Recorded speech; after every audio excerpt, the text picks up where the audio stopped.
What seems each time I tell it more wonderfully sweet.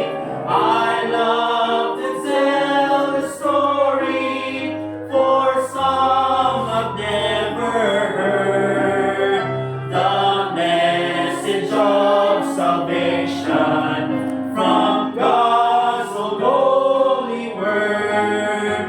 I love to tell the story, will be my fitting glory, to tell the old story of Jesus and His love. I love to tell the story for those who know it best, seem hungering and thirsting to hear it like the rest.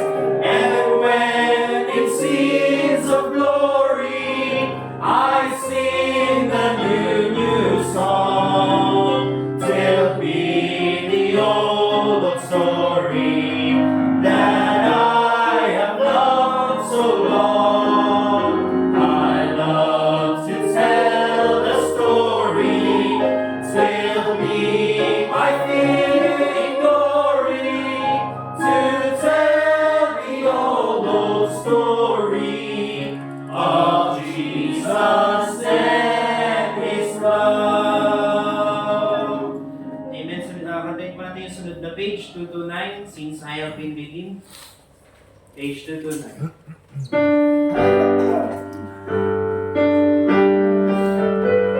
On the first verse, and he sing, I have a song I love to sing, since I have been redeemed of my Redeemer, Savior, King, since I have been redeemed, since I have been redeemed, since I have been redeemed, I will glory in His name, since I have been redeemed, I will glory in my Savior's name. I have a price that satisfies, since I have been redeemed, to do His will my highest prize, since I have been redeemed, since I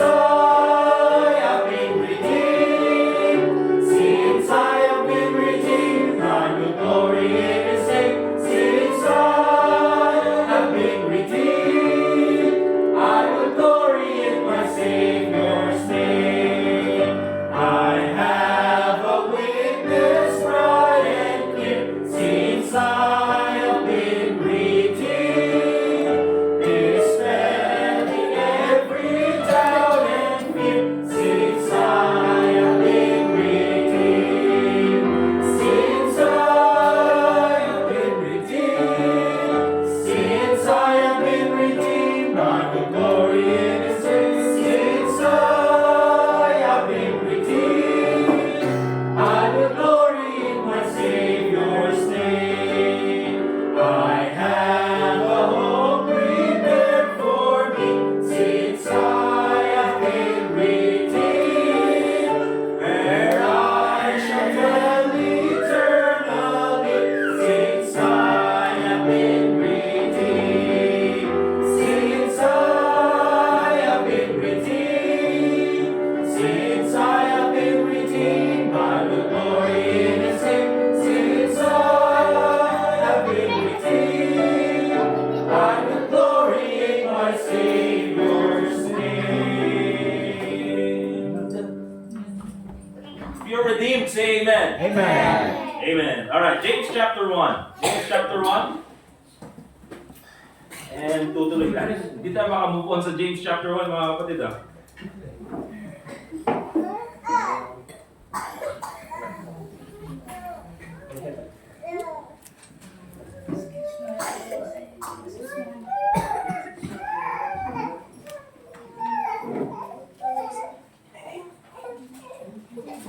And let me read verse 13 and verse 14. Ang sabi ng Bible, James chapter 1, verse 13 and verse 14, "Let no man say when he is tempted, I am tempted of God. For God cannot be tempted with evil, neither tempted he any man. But every man is tempted when he is drawn away of his own lust and enticed." So, ang title po ng ating pag-aaral ngayon is simply the meaning of James chapter 1, verse 13 and verse 14. Okay? Because it seems, mga kapatid, many are confused sa James chapter 1, verse 13 and verse 14. Because later on, we have a verse that seems that says that God is tempting people. Okay? So, ang gagawin po natin is we'll go verse by verse or phrase by phrase para po mas maintindihan natin. Again, going back doon sa context ng James chapter 1. This is a passage written to Jewish Christians who are scattered because of persecution. Okay? At dahil dyan, mga kapatid, many of these believers are going through difficulties, going through trials, persecutions. Kaya po doon pa lang sa opening ng James chapter 1, verse 2, ay binanggit na, "Brethren, count it all joy when we fall into diverse temptations." Okay? Nandyan yung salitang temptations. Okay? But again, dito sa verse 13, binabanggit dito na ang temptation ay hindi galing sa Panginoon.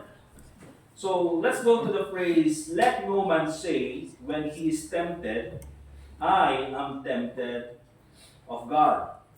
Ibig sabihin nito, mga kapatid, very clear, na wala po sa atin, no person can blame God for the temptation that they are facing. Okay? Now, ang binabanggit dito na temptation is yung temptation to sin. Okay? Yung temptation na magkasala. Remember this, mga kapatid. God allows trials in our life to test our faith. Yan yung binabanggit sa verse 3. "Knowing this, that the trying of your faith worketh patience." So, dyan pa lang sa verse, and yung trial of faith na yon na binabanggit sa verse 3 is yung temptation na binabanggit doon sa verse 2. Okay? Sabi niya ganyan, "When ye fall into diverse temptations." So, mahulog tayo sa iba't ibang temptations. And what is that temptation? That's in verse 3, the trying of your faith. Okay? The trial of your faith. Pero ang sabi niya sa verse 13 and verse 14, huwag mong sabihin na kapag ikaw ay natitempt, ay ito ay galing sa Panginoon. Okay? When in fact, ang sabi ng Bible, this is the trial of our faith. So, to many Christians, it might be confusing, but again, there's a very simple answer to this. If we go back doon sa verse 13, sabi niya ganyan, "Let no man say when he is tempted, I am tempted of God." So pag merong temptation sa buhay natin to sin, that is not from God. Bakit? Because the Bible says, "For God cannot be tempted with evil, neither tempteth he any man." Okay? Hindi pwedeng mag-tempt ang Panginoon for us to sin. He will not tempt you to sin because God is sinless. Basically, yan po yung answer. God cannot be tempted with evil, neither tempted he any man. Look at Habakkuk chapter 1, verse 13.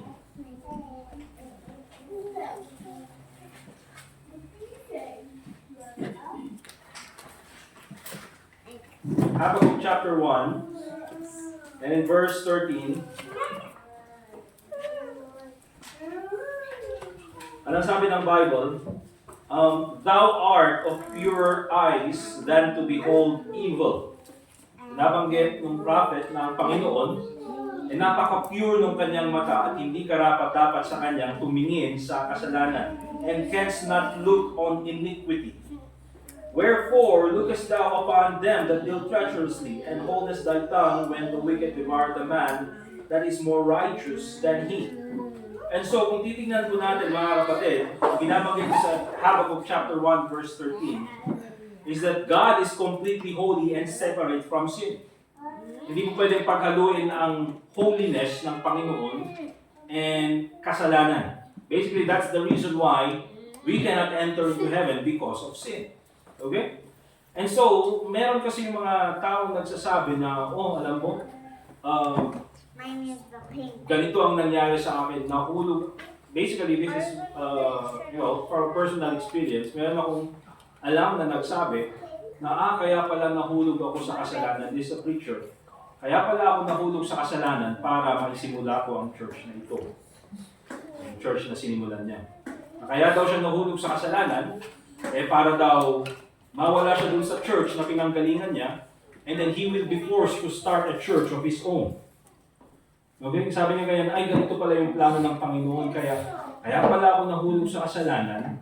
Plano pala ng Panginoon ay para isimula ko ang church na ito. Sabi niya ganyan. And again, mga kapatid, there are many contradictions to that. Because, ang sabi nga ng Bible, God cannot be tempted with evil, neither tempted he any man. You cannot blame God na ikaw ay nahulog sa kasalanan.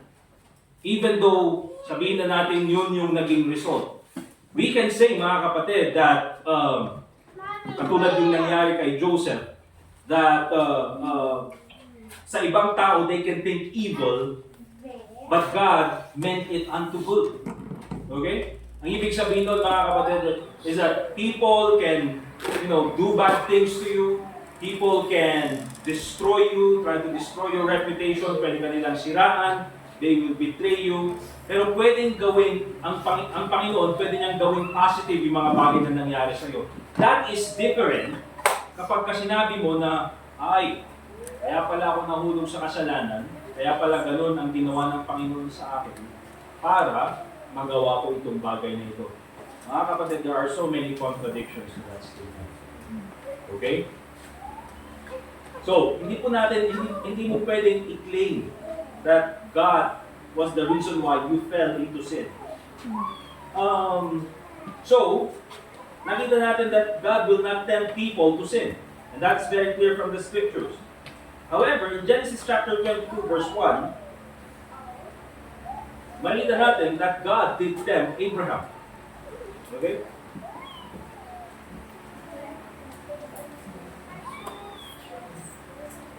Genesis chapter 22, verse 1, the Bible says, "And it came to pass after these things," so napakaraming tagumpay ni Abraham, at meron na siyang anak na si Isaac. Nasabi ng Bible that God would tempt Abraham and said unto him, "Abraham," and he said, "Behold, here I am." Okay? So sabi niya ganyan, sabi ng Bible, King James Bible directly quoted, God did tempt Abraham. So ang Panginoon mismo ang nag-tempt dito kay Abraham. So, kung sinabi ng James chapter 1 verse 14 or ng verse 13 that neither tempted he any man, God does not tempt anyone. Is it a contradiction with Genesis chapter 22 verse 1? The Bible says God did tempt Abraham. And oftentimes, mga kapatid, at first glance, many people would say, tingnan mo, may contradiction sa Bible, may contradiction sa King James Bible. But again, mga kapatid, dito po pumapasok yung proper hermeneutics o yung proper na understanding sa salita ng Diyos. And very important to understand words based on their context. Okay? So, the meaning of tempt in Genesis chapter 22, verse 1. So yung tempt dyan sa Genesis chapter 22, verse 1, is yan po yung katulad ng James chapter 1, verse 2. Okay? When ye fall into diverse temptations. And anong ibig sabihin ng James chapter 1, verse 2 na temptation? Knowing this, that the trying of your faith maketh patience. So, Genesis chapter 22 verse 1, James chapter 1 verse 2, same meaning. James chapter 1 verse 3, that's the definition. Genesis chapter 22 verse 1, basically ang sinasabi doon ng Panginoon, when the Bible says, God did tempt Abraham, God was trying the faith of Abraham. Right. Hindi niya po tinetempt si Abraham na gumawa ng kasalanan. Kasi sasabi na po, tingnan mo, God is tempting Abraham to commit murder. Hindi po yun, mga kapatid. Okay? Because again, clear from the scriptures that God will not tempt you to sin. Pero yung tempt naman dyan sa James chapter 1 verse 13, yung word na ginamit dyan is yung same word that is used in Matthew chapter 4 verse 1. And kung titignan po natin yung Matthew chapter 4 verse 1,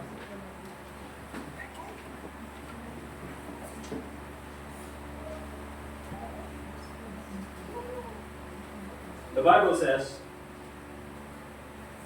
"Then was Jesus led up of the Spirit into the wilderness," the Bible says, "to be tempted of the devil."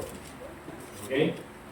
So, yung tempt na ginamit dyan sa James chapter 1 verse 13 is katulad po nung word na tempt na ginamit doon sa Matthew chapter 4 verse 1, which means to draw someone to sin. Okay? Para ang isang tao ay mahulog sa kasalanan. So how did we come up with that definition, mga kapatid? Ang ginawa ko po is you don't have to go back to understanding yung Greek or yung Hebrew, or hindi mo kailangang pumunta doon sa different versions ng Bible. All you have to do is to read the context. Okay? So ang context doon sa Matthew chapter 4 is the devil is trying to lead or is tempting the Lord Jesus Christ to sin. Okay? And so, that does not mean that that's a crying of faith. However, mga kapatid, isa lang naman ang temptation na ginagawa ni Satanas, and that is katulad doon sa Genesis chapter 3 when he is tempting people to sin. Okay? At if that's the temptation na nandoon sa Matthew chapter 4 verse 1, then clearly, yan po yung temptation na binabanggit sa James chapter 1 verse 13. Kaya po, it's very important, oftentimes mga kapatid, when there is probably a used word in the Bible, na akala natin, hindi natin maintindihan yung meaning, it's very important to read the whole context. If you cannot understand the whole verse, try to read the whole chapter. Okay? Diyan mo maintindihan yung context na binabanggit. Dito sa James chapter 1, medyo mahirap. Kasi in the same chapter, ginamit yung salitang temptation, both differently. Different in verse 2 and different in verse number 13. Okay? Clear po ba, mga kapatid? Okay? So, let's take a look at God's testing versus Satan's temptation. Kaya, again, yung temptation ng Panginoon is different from the temptation na galing kay Satanas. Let's go to Deuteronomy chapter 8, verse 2.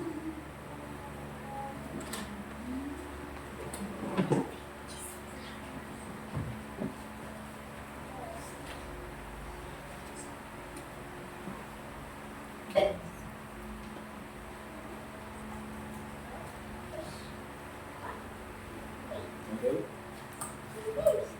And the Bible says, "And thou shalt remember all the way which the Lord thy God led thee these 40 years in the wilderness, to humble thee, and to prove thee, to know what was in thine heart, whether thou wouldest keep his commandments or no." Now, that's at Deuteronomy chapter 8, verse 2. You don't see the word tempt. Okay? But you see the idea of the word tempt. Right. Okay? Anong salita ang kaparehas dyan ng tempt? The trying of faith.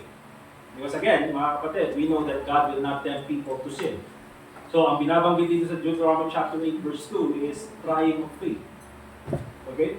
So, which word ang kaparehas ng tempt? To prove. Trying of faith. To prove thee, to know which was in thine heart. Okay? Kaya po ang ginawa ng Panginoon dito sa mga Israelites, He is the one who led them into the wilderness, katulad nung sabi ng Psalms, because He is the shepherd. Okay? And then, what's the reason why kailangan nilang dumaan sa hirap? Why did they have to go through in danger of being massacred by the Egyptians doon sa Red Sea. And then kailangan nilang mauhaw, kailangan nilang magutom, mainitan, mabilad sa araw, and then dumaan sa mga lubak-lubak na daan. Why did they have to go through that? Why did God allow all those things to happen to these people? It is to prove to try their faith. And basically mga kapatid, these people failed the trial of their faith. Bakit? Kaya nga doon sila namatay mga kapatid. Okay? Because that's what happens to a person, to a Christian, na hindi niya makapagtagumpayan yung trial of faith na binibigay ng Panginoon sa kanya. They just remain in the wilderness of life, paikot-ikot mga kapatid. They're not able to advance spiritually because they complain, kung ano-anong pinaggagawa, they worship other gods, they leave God, they complain, and then they rebel against Moses, they rebel against the church, they rebel against their leader. Lahat ng mga yan ginagawa nila. And what's the result mga kapatid? They ultimately die in the wilderness. Okay? Ibig sabihin, hindi sila nag-improve. They cannot reach their promised land. They will go to heaven, but they cannot have a victorious Christian life. Bakit? Because pinapakita, that's why the wilderness mga kapatid, the trying of our faith, it reveals who we really are. Kaya nga sabi dyan, Deuteronomy chapter 8 verse 2, to know what was in thine heart. Because minsan mga kapatid, yung salita natin, iba sa kung anong laman ng puso natin. Minsan sinasabi natin, kung ako dadaan sa problema, magiging faithful pa rin ako sa Panginoon, mag-church pa rin ako, ibibigay ko pa rin ang mga lahat ng mga obligations ko sa Panginoon, all of those things I will do it. Pero pag dumating yung problema, dyan po nagbabago lahat. Okay? That is when it's revealed what really is in our heart. So yan po yung test na galing sa Panginoon. Doon naman sa Matthew chapter 4 verse 1, of course, makikita natin that basically that is the temptation na galing kay Satanas, and ultimately his plan is for a Christian to deny his faith. Ano nga po yung ginawa niya sa ating Panginoong Jesucristo. Kaya remember mga kapatid, no matter who you are, whether you're a preacher, or sabihin natin matagal ka ng mananampalataya, whether you are, matagal ng Kristiyano, or a new Christian, or you have read the Bible many times, or even if you do your best to follow all of God's commandments, you will never be immune to temptation. Okay? Bakit? Kung si Jesus Christ na, the Son of God, still the devil tried to tempt Him. Di ba? How much more you? Bakit ganun si Satanas? Because he is the devil, mga kapatid. He is a deceiver. Kaya ngayong kasalanan niya is pride. Okay? Kahit na alam niya hindi niya kaya, gagawin niya pa rin because that's who he is. He is a proud person. Right? He is pride himself. Okay? So when God tested Abraham, it was not to entice him to sin, but to prove his faith and obedience. Kaya yung ginawa ni Satanas, it is basically to lead us to sin. Also, let's take a look at John chapter 6 para makita rin natin.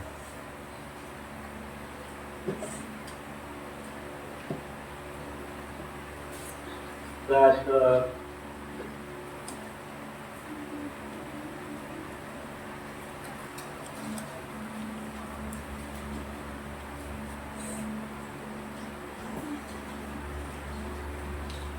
and tignan muna natin mga kapatid, verse 5 and in verse 6. Because even the Lord Jesus Christ, He also tested one of His disciples. John chapter 6 verse 5 and 6, when Jesus then lifted up His eyes and saw a great company come unto Him, He saith unto Philip, Whence shall we buy bread that these may eat? So si Jesus Christ nagtanong kay Philip, Ako, ang daming kakain. Saan tayo bibili ng pagkain para makakain itong mga tao na ito? Because again, there's thousands of people. Now, this does not mean na hindi alam ng Panginoon yung sagot. It doesn't mean that God or the Lord Jesus Christ is not omniscient. Actually, ginawa niya yan because in verse 6, and this he said, again, that's the word, to prove Him. Ano ibig sabihin ng to prove? To know what's in your heart. Okay? Bakit? For He Himself know, God Himself, the Lord Jesus Christ Himself know what He would do. Alam na ng ating Panginoon Jesucristo kung ano yung gagawin ni Philip.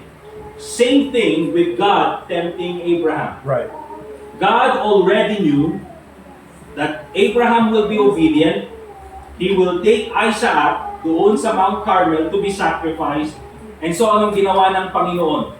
God already prepared a substitute for Isaac. Okay? Kaya hindi po parang nagugulat na lang ang Panginoon, ay ganito yung naging reaction niya doon sa pagsubok na pinadala ko sa kanya. Kaya nga mga kapatid, remember this. Remember this. When God gives a crying of faith sa atin, kapag dumadaan tayo sa pagsubok, remember this. God knows what will be the result. Right. Okay? Alam na niya kung ano yung magiging result. Ang kailangan lang natin gawin ay tibayan yung pananampalataya natin sa Kanya. Alright? Okay, let's go with another example. Okay, Job naman. Job chapter 1, verse 8 to 12. Job chapter 1.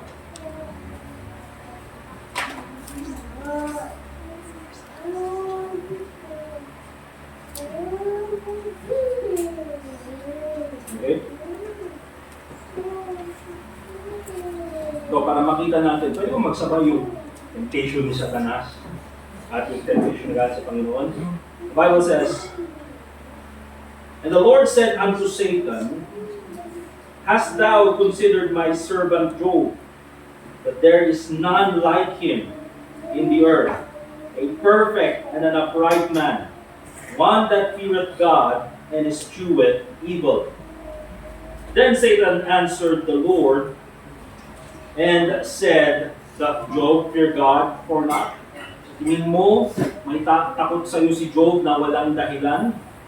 Hast not thou made an hedge about him and about his house and about all that he hath on every side?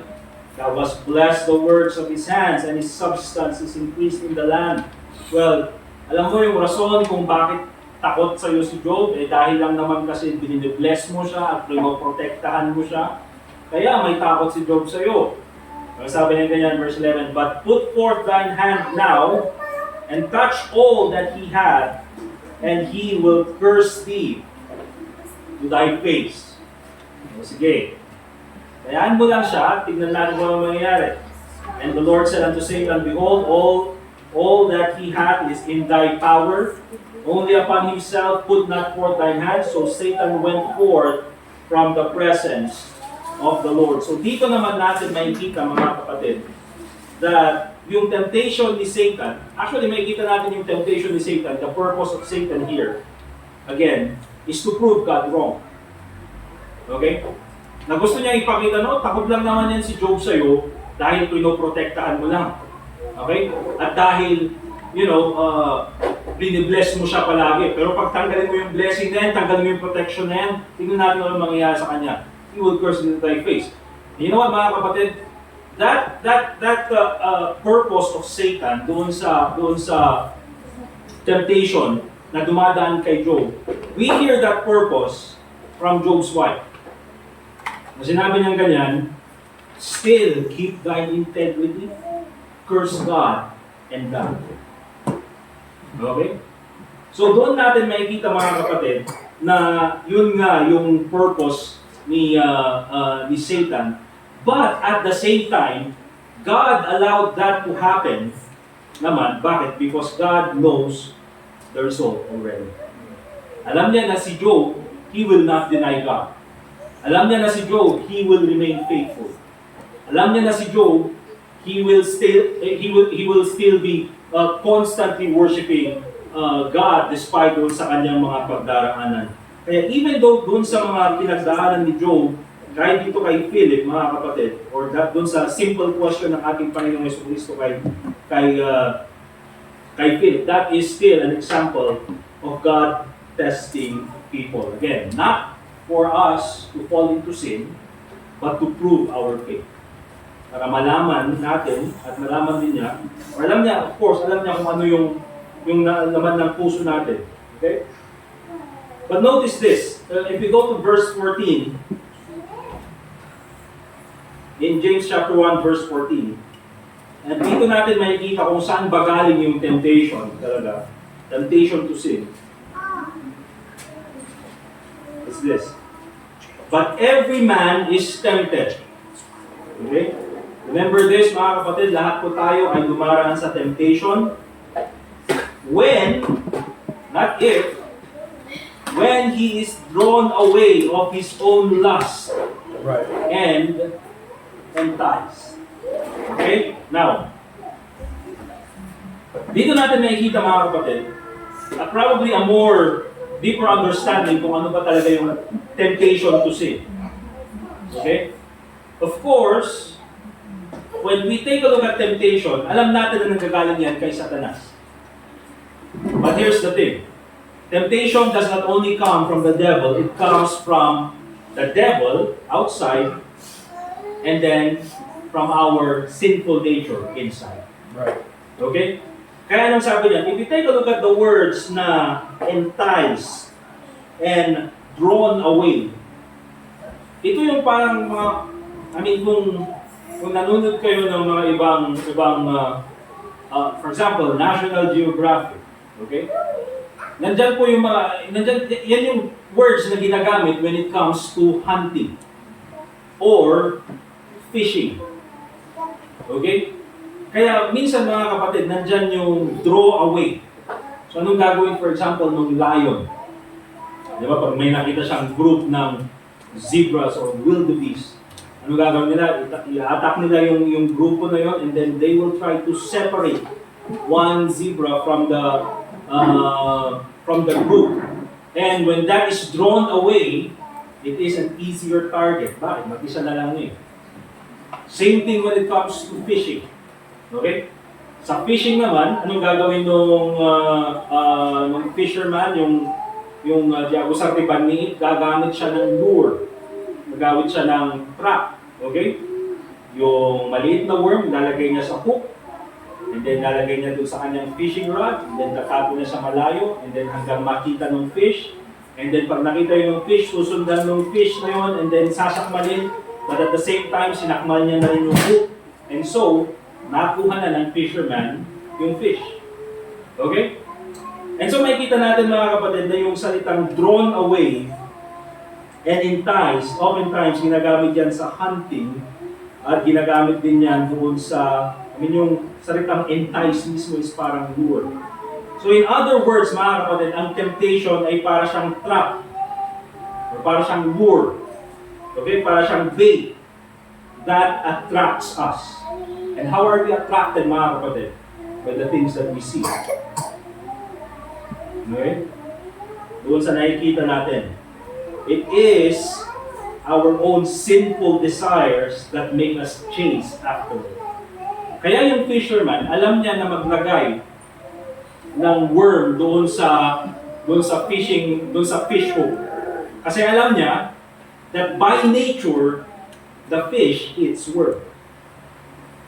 So ilalagay niya doon, tatapon niya doon sa tubig, and then susundan niya ng tubig. Bakit? Because the fisherman understands the nature of the fish. Nag-guess niyo, mga kapatid? Amen. At ganun din po sa atin. Remember this. The devil knows who you are. He knows your weakness. Alam niya kung ano yung mga kahinaan mo. He knows what lure to use against you. Okay? So alam niya bawat sa atin. Alam ko ito. Alam ko ang weakness niya. Kumbaga para siyang, meron siyang database doon sa kanyang workstation. Diba? RJ. Ito, nanganak to, 1999. Alam ko ang weakness nito, nakalagay din lahat ng weakness niya. Number 1 weakness. Kung hindi pumalag, ito, number 2 weakness. Alam niya, ito, team. Alam ito. Picture yan. Alam ko ang weakness niyan. And so, He knows our weaknesses. And so, alam niya, pag ito ginamit, okay, itong tao na ito, alam ko kahinaan yan, pride. Kirahin natin yung pride niya, yung ego niya, tingnan niyo, magagalit niya. Alam ko yung weakness nito, anger. Alam ko yung weakness nito, money. Alam ko yung weakness nito, women. Alam ko yung weakness nito. Alam lahat ni Satan, lahat ng mga kahinaan natin. So based on our weaknesses, the devil is going to use those against us because by nature, alam niya nakakagatin natin. It is kaya lang ginagawa ni Satanas, mga kapatid, is this. The devil will not force you to sin. Okay? He just presents to you the things that you lust about. The things that yung mga weakness mo. And then, it is your choice to fall into temptation. In many occasions, mga kapatid, Christians fall into temptation. Bakit? Because they give in to their sinful nature. Kaya nga palagi sinasabi ng Bible, put on the new man. Okay? Right. Dapat din na tayo namumuhay sa kasalanan. It is our own lust that makes us fall into temptation. I don't know if you got the illustration. Amen? Nakuha niyo ba? Okay? So let's take a look at some key lessons from James chapter 1 verse. Let me just give you another illustration para makita natin. For example, yung example ni David and Bathsheba. Okay? So, anong nangyari dito? David saw Bathsheba bathing, and was drawn away of his own lust. And then, di ko lang alam, mga kapatid. Ito binabanggit na noon. But why would Bathsheba take a bath doon sa rooftop ng kanyang tahanan? Okay?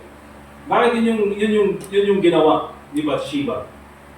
But again, it's not an accident, mga kapatid, that David saw that. According to 2 Samuel chapter 12 or chapter 11, that David was supposed to lead his army to war, pero hindi siya sumama. And so, that's the reason why he stayed there. And then, during that time, mga kapatid, nakita niya si Bathsheba. Bakit? Because an idle mind is the devil's playground. Because kung wala tayong ginagawa, if we don't do our responsibility, dyan pumapasok yung temptation. Okay? And so, what happened dito, mga kapatid? David saw Bathsheba bathing doon sa rooftop and was drawn away. Nakita niya. And alam nito ni Satanas, he knows that this is David's weakness. I mean, by history, mga kapatid, nakikita natin na ilan ba yung asawa ni David during this time. There were several wives of David. Okay? He was an adulterer. And so alam niya na ito yung weakness ni David, and that is what the devil used. So instead of resisting temptation, anong ginawa niya? I mean, he could have said no. Pero anong ginawa niya? He pursued sin. At the same time, mga kapatid, Bathsheba would have also said no. But she did not resist. Okay? So, the temptation itself ay hindi po kasalanan, but acting upon temptation, dyan po tayo nagkakasala. Alright? And so, let's go to some practical applications. We will end here. Practical applications about James chapter 1, verse 13 hanggang verse 14. Remember this, mga kapatid. We have to recognize our own weaknesses. Okay? Dapat tayo mismo, mga kapatid, alam din natin yung mga kahinaan natin. The devil knows our weakness, and we ought to know what our weaknesses are. Now, it should not end there. Now that we know our weaknesses, we need to improve from those weaknesses. Huwag nating hayaan na, ito na nga talaga yung weakness ko, ganito talaga ako. No, mga kapatid, you see, ang plano sa atin ng Panginoon is in Romans chapter 8, verse 29, that we will be like the Lord Jesus Christ. And what did the Lord Jesus Christ do when He was tempted in Matthew chapter 4, verse 1? He resisted temptation. He resisted the devil. And so, kung tayo mga kapatid, alam natin na meron tayong kahinaan, huwag natin sabihin na, oh, lang kasi Satanas yung kahinaan ko, kaya nahulog ako sa kasalanan. Yes, He knows your weakness, but He does not control your mind. Okay? Kaya nga meron tayong free will, mga kapatid. So we have to improve ourselves from those weaknesses. For example, kung ang weakness natin, mga kapatid, is pride. Wag tayong magpahulog sa kasalanan kung alam natin if our ego is under attack. Okay? If we know that our weakness is anger, then we have to pray for patience from God. We have to learn how to control ourselves. If we know that our weakness is money, then we need to learn contentment. Okay? And of course, another one, not just recognize your weakness, but also flee from temptation.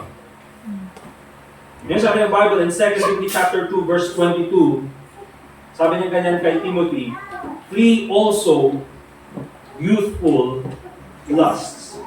Again, mga kapatid, paano ba tayo natitempt? It's because of the things that we see or the things that we hear. Okay? Or mga bagay na nakikita natin.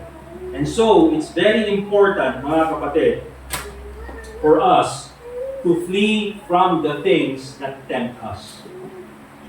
If you know, mga kapatid, that you have a problem, for example, when it comes to women, then don't stay or don't put yourself in a position that you will be alone with another woman. Right. Okay? Because kung alam ni Satanas yung weakness mo at alam mo rin yung weakness mo, he will surely use that against you. And you don't only do that once, mga kapatid. I mean, tuso si Satanas. He will continually tell you, katulad yung nangyari kay Joseph, mga kapatid, that every day, nandyan si Potiphar's wife, trying to seduce itong si Joseph. So, flee from temptation. Ilayo mo yung sarili mo sa mga bagay na yan. And of course, mga kapatid, remember this. When it comes to overcoming temptation, we always have to rely on God's strength. Okay? Look at 1 Corinthians chapter 10, verse 13. We'll end here. 1 Corinthians chapter 10 and verse 13.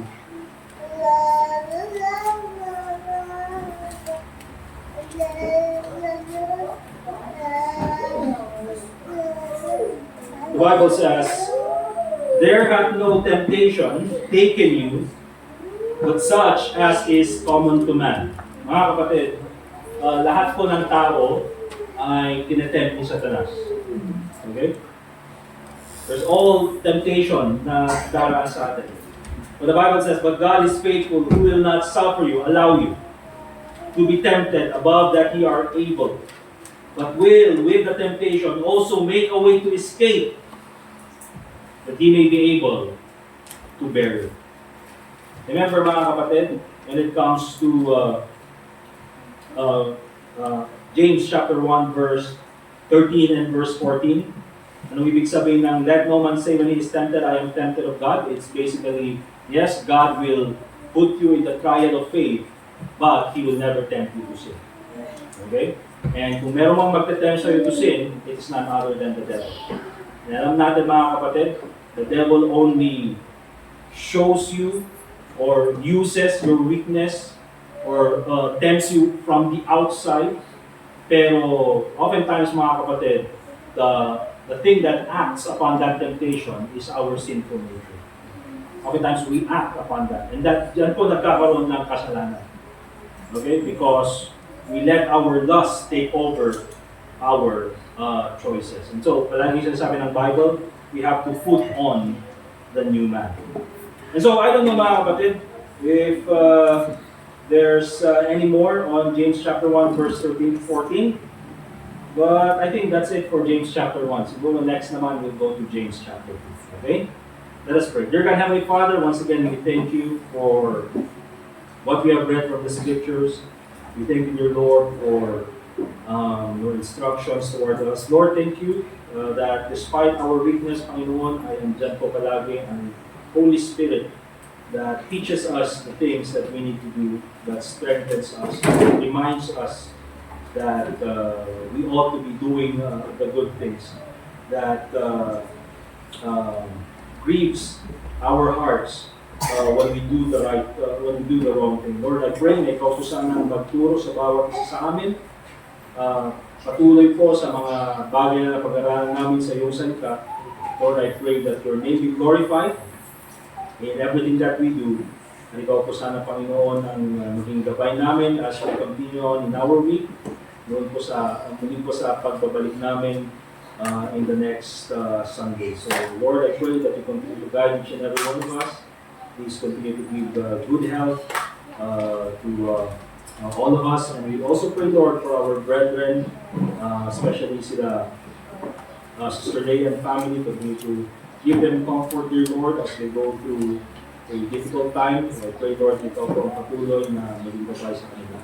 Panginoon, muli po, nagpapasalamat kami sa iyong kabutihan sa amin. And also pray in the Lord Jesus Christ. Amen. Amen. Alright, we'll have our last song. And then we're going to dismiss na. All of you. Hey, you girls. Tapos na? Shh. Hey. Alright, let's get our songbooks, please. And let's sing I Am a Child of the King. Song number 221. Let's all stand up, please.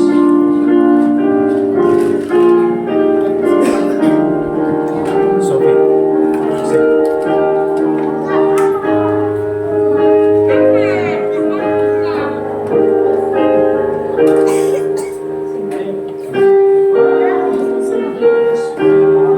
Alright, all together in the first stanza. My Father is rich in houses and lands. He holdeth the wealth of the world in his hands. Of rubies and diamonds, of silver and gold, his coffers are full. He has riches untold. I'm a child of the King, a child of the King, with Jesus my Savior. I'm a child of the King. second verse.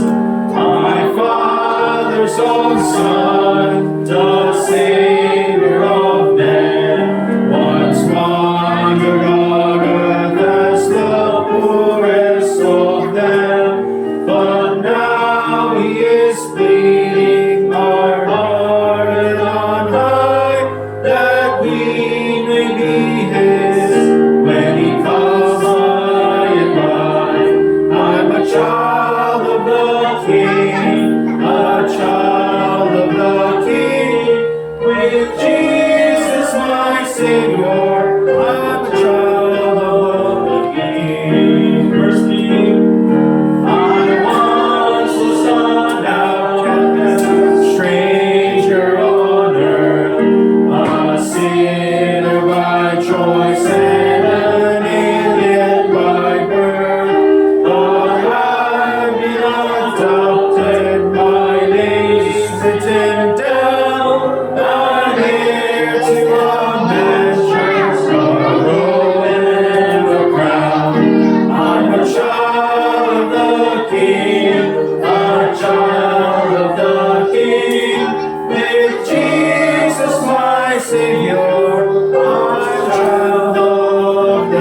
But at least nalasatan kayo. Amen mga kapatid, we are dismissed.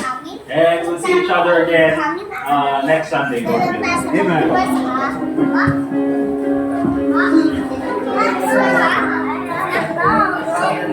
I noticed it was pointing like down. I fixed it. Okay, that's why. You can still see him though, and the audio.